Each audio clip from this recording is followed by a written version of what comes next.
machette neuf, avec les matériels qui lui a permis de casser la porte.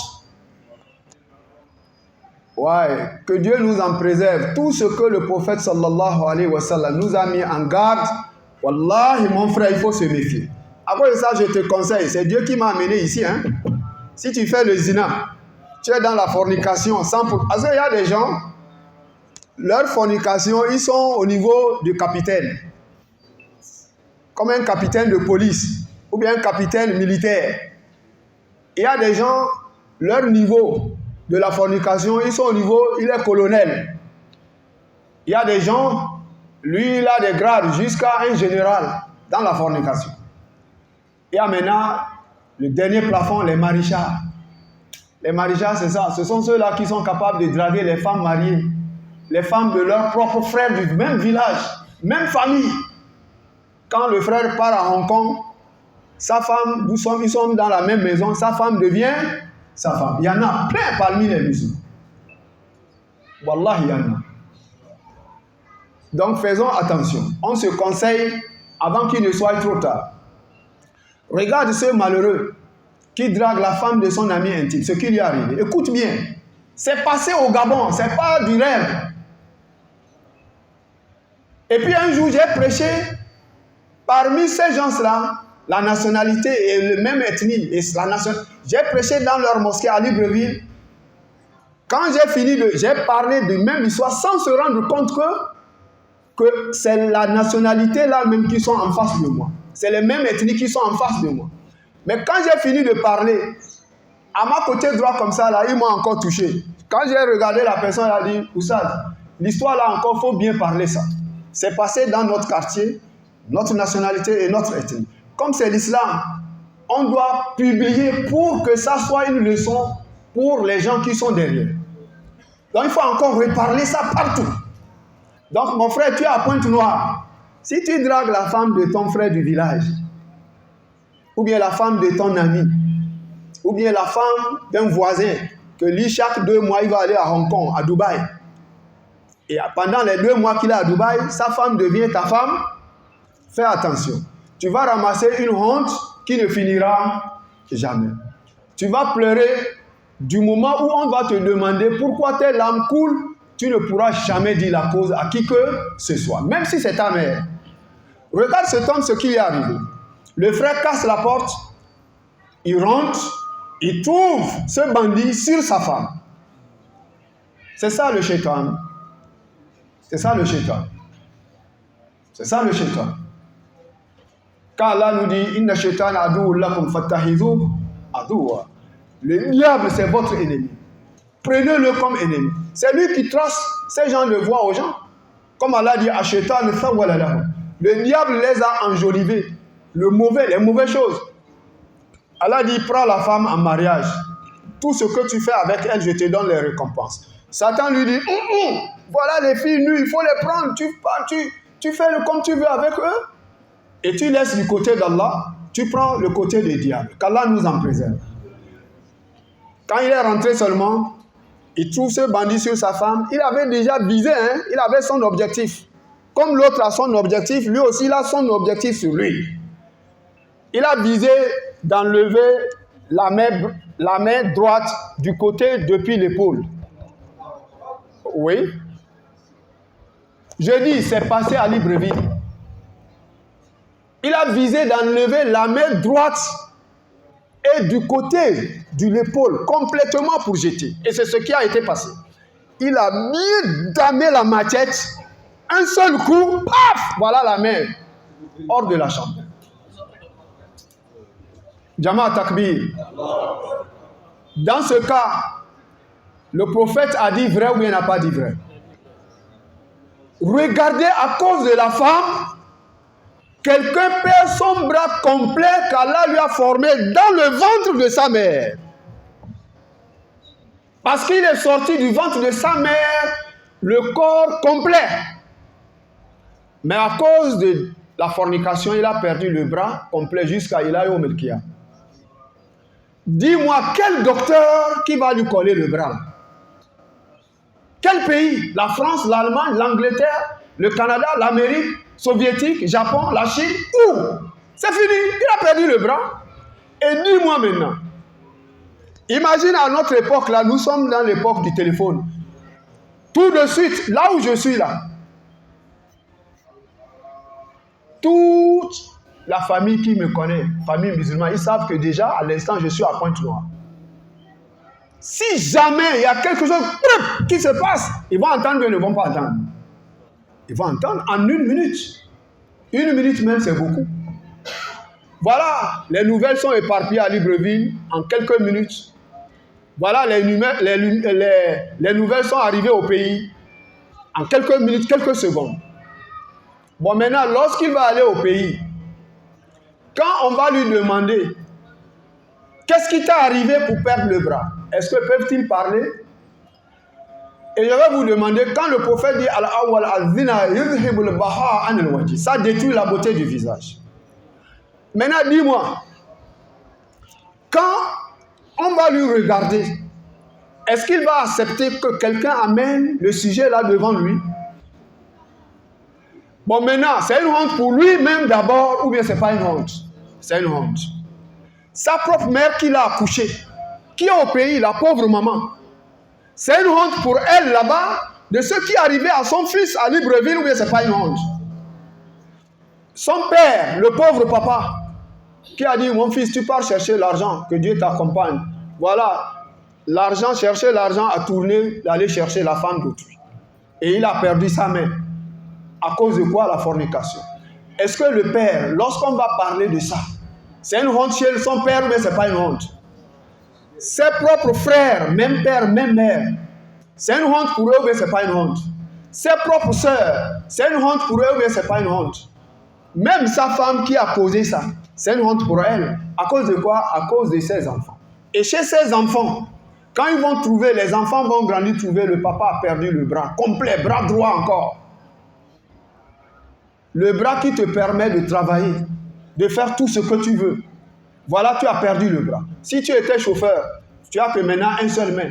Si tu coupais les arbres, tu as qu'une seule main. Si tu étais cultivateur, si tu étais pêcheur, si tu étais tailleur, tu as qu'une seule main. Mais comment tu peux travailler même? Et maintenant, chez ses enfants, c'est une honte ou bien c'est pas une honte? C'est une honte. Son ethnie, c'est une honte pour son ethnie ou bien c'est pas une honte? C'est une honte. Sa nationalité, c'est une honte. Regardez une seule personne, le danger dans lequel il a placé tout un peuple.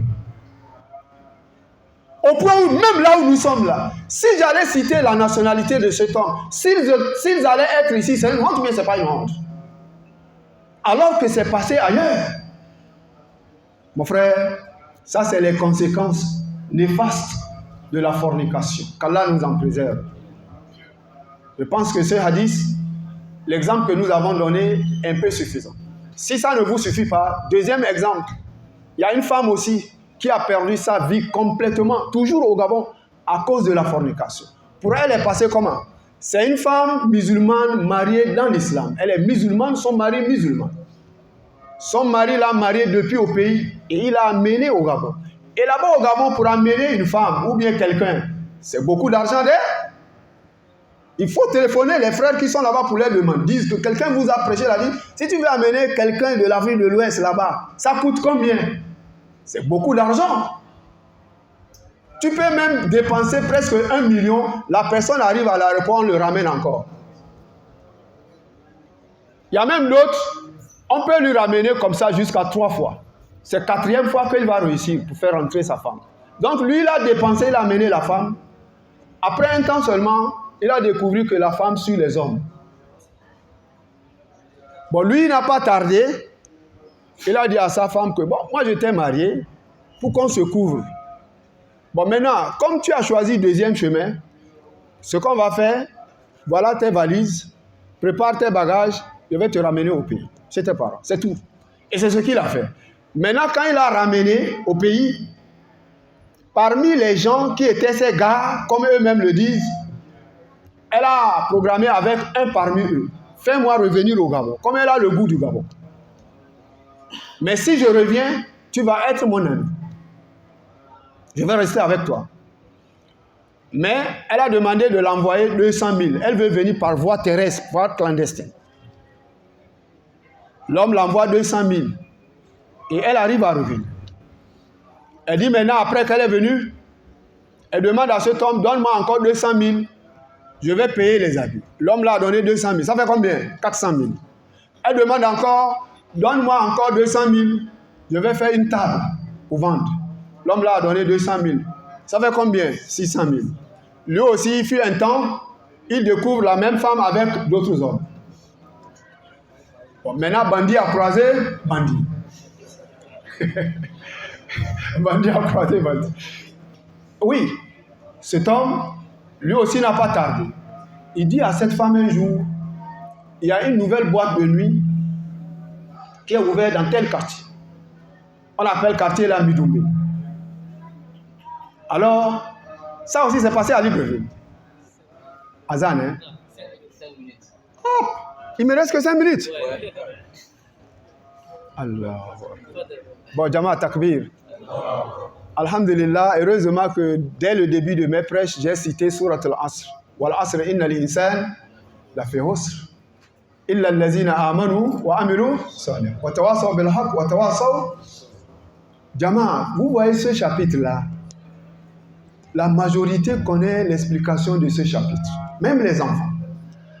Mais ce qui est difficile dans ce chapitre, c'est l'application de ce chapitre. Sinon, son tafsir, on connaît. Mais pour la mettre en pratique, c'est ça qui est difficile. Donc, Allah nous facilite. Donc, rapidement, bref, comme il me reste que 3 minutes, parce qu'il restait 5, maintenant on peut dire 3. Lui, le gars, il a dit, il y a une boîte de nuit, telle semaine, on va aller vraiment faire l'ambiance. Et pour l'embrouiller, il a payé des habits neufs, des chaussures, des chaînettes, croyant que c'est vrai. Mais entre-temps, lui veut aller la égorger comme un mouton. Wallahi lazim, wallahi, je suis devant le Coran. Je suis dans la maison d'Allah. Et je suis en face de mes frères croyants musulmans. C'est pas faire de blagues dans les prêches. Heureusement, même les gens enregistrent. Peut-être une femme qui est dans ce domaine, elle va comprendre. Et elle va éviter, elle va faire le tawbat an-nasuh. Oui, il avait payé son couteau neuf. Il l'a amené là-bas. Et arrivé là-bas seulement, ils sont descendus du taxi. Il a commencé à provoquer la femme. Comme du blague. Il a mis à terre. Et il a sorti son couteau. Et il a égorgé. Vous savez, quand on égorge le mouton, une fois le mouton est mort, c'est pas sur place. On ne coupe pas la tête directement. Une fois on sait que le mouton est atteint, elle est morte, on la laisse d'abord. C'est après, au moment où on veut travailler, qu'on coupe la tête. C'est pas ça, imam. Mais lui, sur place, il a égorgé le corps ailleurs, la tête ailleurs. C'est comme ça qu'il a fait. Et malgré ça, quand la PJ est tombée dans les mains de PJ, il a dit, il ne regrette même pas une seconde. Dans les mains de PJ, il ne regrette même pas. La conséquence vient d'où? La fornication. Regardez comment la fille de quelqu'un, qui a perdu sa vie comme un animal, plus même qu'un animal.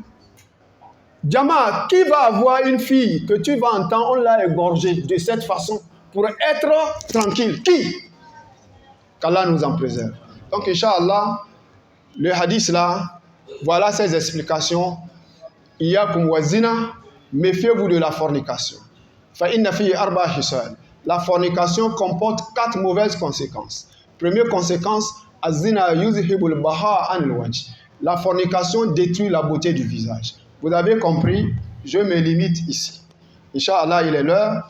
Si Allah nous donne quelque temps, par la permission des imams peut-être, si les imams encore nous félicitent. Je salue bien imam, hein? C'est grâce à imam, hein? Parce qu'aujourd'hui c'est 100 jours de dars ici. Vous le connaissez parfaitement. Mais avec notre cause, il m'a dit non, cheikh, je te donne, tu viens expliquer ce que tu vas expliquer aux gens pour l'avancement de la ilaha illallah Muhammad Rasulullah sallallahu alayhi wa sallam. Donc nous le remercions et nous demandons à Allah de lui récompenser par le Jannat al-Firdaus. Et ceux qui ont écouté aussi dans l'ensemble, nous tous, qu'Allah nous regroupe dans le Jannat al-Firdaus, qu'Allah nous pardonne. Ce pays, le Congo, on demande à Allah de nous donner la paix, de nous donner la paix, de nous donner la tranquillité, de donner la prospérité de ce pays, dans l'Afrique tout entière. Qu'Allah nous donne la tranquillité, la paix. Subhanakallahumma wa bihamdik, ashhadu an la ilaha illa ant. Astaghfirullah wa atubu ilayk. Wassalamu